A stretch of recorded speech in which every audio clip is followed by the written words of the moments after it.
Can we look at how people get to such a violent place and diffuse the threat before it takes shape? Tonight, we're going to go in depth on that very question with two guests who, at one time, were nearly consumed by hate. Canadian Tony McClear was a white supremacist. He used to recruit for the White Aryan Resistance, but he went through a personal transformation and co-founded Life After Hate, which now helps people leave extremist and white supremacist groups. Aaron Stark was almost a school shooter. After the Parkland shooting, he admitted publicly that as a teen he had tried and failed to get a gun because he felt so powerless. Now he gives talks and tries to help others in similar situations. Aaron is in Denver tonight and Tony is in Vancouver. Good to see you both. Thanks for joining us. Aaron, I'm going to start with you. We don't know a whole lot at this stage about what happened in Ohio, but we certainly know more about what happened in El Paso, particularly because of this racist manifesto that was posted by the alleged shooter. What did you make of that? I saw immediately that he was searching for validation. He seemed to be writing about how he wanted to be some kind of hero against the invading horde, and it seemed to all be directed towards getting his in-group to cheer him on. And it seemed to be that he wanted positive validation, but from the most negative source possible. And Tony, as someone who used to be a white supremacist and recruit them, what did you think of the message that was left? I think, what this ideology and what these movements attract is people with those vulnerabilities that are lacking a sense of purpose, a sense of meaning, a sense of significance. And when you join these movements, they will give you all of it in spades and like the other guest said, in the most negative way possible. So they make you feel like you belong? Is that what you're trying to say, Tony? Yeah, they make you feel like you belong and you're part of this great heroic struggle to save the white race, and it adds a narrative of meaning to a life that maybe doesn't have such a narrative, that doesn't have a solid sense of purpose. So Aaron, you gave this talk where you admitted that you had actually considered a school shooting. This wasn't a school shooting, but they were two shootings in a number of days. So what do you think when you see that unfolding?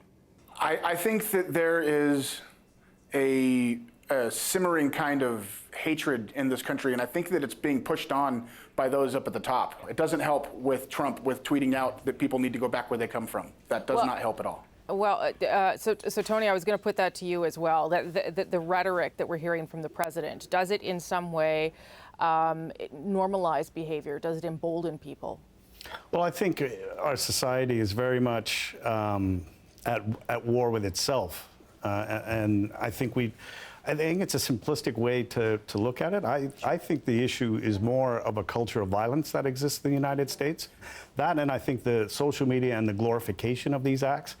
I think that Christchurch was the first time where someone really used the internet to live stream the video and to really try and make himself I hate to use this word in this context, but a superstar in that space. And I think we have to do what the Prime Minister of New Zealand said and not give him that space, not mention his name. I hear what you're saying about the culture, the American culture, and I'll get you to weigh in on that too, Aaron. But is there not something particular happening here around white supremacy? Do you not think that it is particular to that subculture as well? Oh, absolutely, absolutely. And some of those guys that, for example, the person who shot up Tree of Life synagogue almost a little less than a year ago in Pittsburgh, he in his manifesto despised Trump.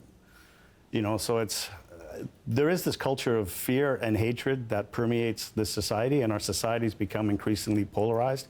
And I think with each and every attack, it gets normalized. So, Aaron, you're down there. You're an American living in that, and you're now at the point in your life where you're trying to reach some of these people who are feeling marginalized or being lured into violence or white supremacy or whatever.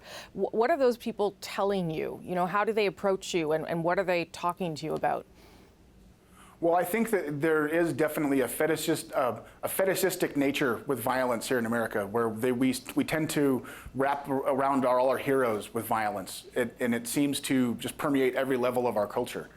And I think that when people are coming to me, it seems the thing that strikes me the most is how universal that sense of pain is. I think at the base of it, the real problem is when you hate yourself, you'll do everything you can to make the world agree with you.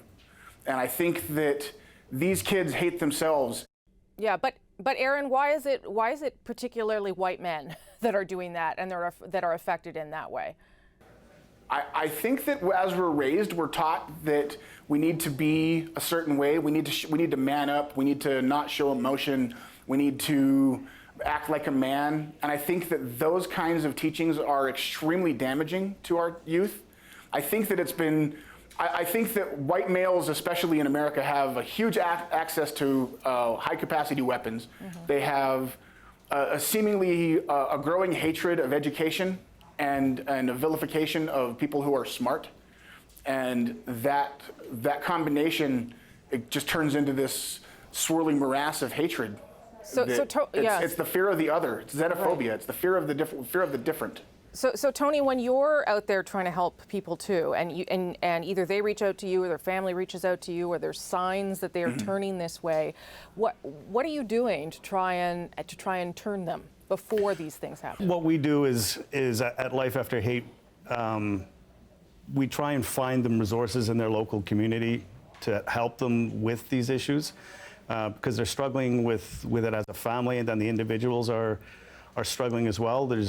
We try and deal with the pain, the underlying cause of the pain and the anger, which is leading to the lashing out. Aaron, and you wanted to weigh in on that too. Oh, just that for my own personal aspect of it is I tend to deal with more of the depression side. The people who come to me, I talk to them more about feeling worthless and how they don't feel listened to. And so I try to focus most on making them feel like they belong. Because when you don't feel human, being treated like a person can change your entire world. And sometimes that's the base problem of it. They just don't feel like they're human. Because you've both been through different things, but both sort of trying to get out of something, let me just end on this. I'll start with you, Tony. What was the moment or the thing that clicked for you when you sort of were able to get yourself back away from all that hate and darkness? Yeah, to touch on what Aaron's point was, it was compassion, and the compassion showed up in the form of my two children that were born 15 months apart. And when I couldn't see, I saw a person who wasn't whole when I looked in the mirror. Kids, they see a whole person. They see a magnificent person when we can't see it on our own. And that's what compassion does. When we're compassionate with someone, we hold a mirror up to them and allow them to see their humanity reflected back at them. And once that process starts and is further supported, it can make that change. Because I believe that the level to which we dehumanize other human beings is a mirror reflection of how internally disconnected and dehumanized we are. Aaron, last word to you on that. For me, it was being treated like a human. It was simple acts of kindness. It was listening to me when I felt like no one was listening to me in the world, and realizing that I wasn't broken and I was just going through a really terrible life. I would imagine sometimes, though, people are too far gone. Are they not, Aaron? I'd say that, yeah, there are the people, if you follow through on the act and you actually go through with it, you're too far gone and you deserve the punishment that you're getting. And there's a small selection of people who are going to do that. But there's a much larger section of people who are in that gray area that might do it, or that feel like they could at any time. And those are the people that we can reach. Those are the people that we can show that life really does matter, and that they matter, and that their opinion is worthy, and that people will miss them. And show kindness. Kindness is free. People say all the time that, well, if it's not going to fix all these problems, then why should we do it? And this law isn't going to change everything, and we can't pass that regulation. We can start by just being nice to one person at a time. Just be nice. Give love to the people who you feel deserve it the least, because they need it the most. Okay, I got to leave it there. Aaron and Tony, thank you both for your perspectives tonight. I appreciate it.